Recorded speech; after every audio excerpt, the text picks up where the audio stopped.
La finca de Saquenova de Sa Pobla va ser ahir punt de trobada entre les conselleries d'Agricultura, Territori i Hisenda del Govern de les Illes Balears i els portals agrícoles i pagesos del poble.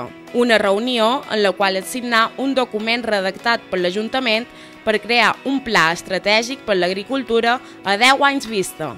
No és un document que hem de fer avui per demà, serà un document que ens reunirem, en el document mateix ho posa, cada 3 mesos per conjuntament amb les diferents conselleries redactar-lo tècnicament en totes les aportacions que ens donin els pagesos i els diferents sectors. Entre els compromisos també es destacà el tema de les solucions energètiques, que ho feien sobretot els petits productors.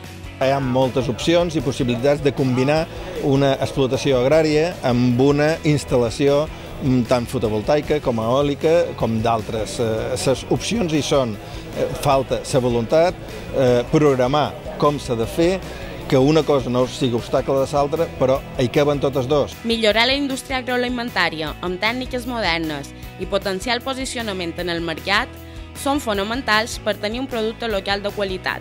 Al principi de la legislatura ens hi posam per el tema que preocupa la Pobla de l'agricultura, perquè sigui un sector sostenible amb el temps, que els joves continuïn, que sigui competitiu i que hi està treballant aquest tema. El tema de insolidaritat, els costos d'insolidaritat, que també s'han de reduir via règim especial per les Illes Balears. L'administració pot fer unes coses, els pagesos n'han de fer unes altres, els portals n'han de fer unes altres, i tots participarem en aquest procés.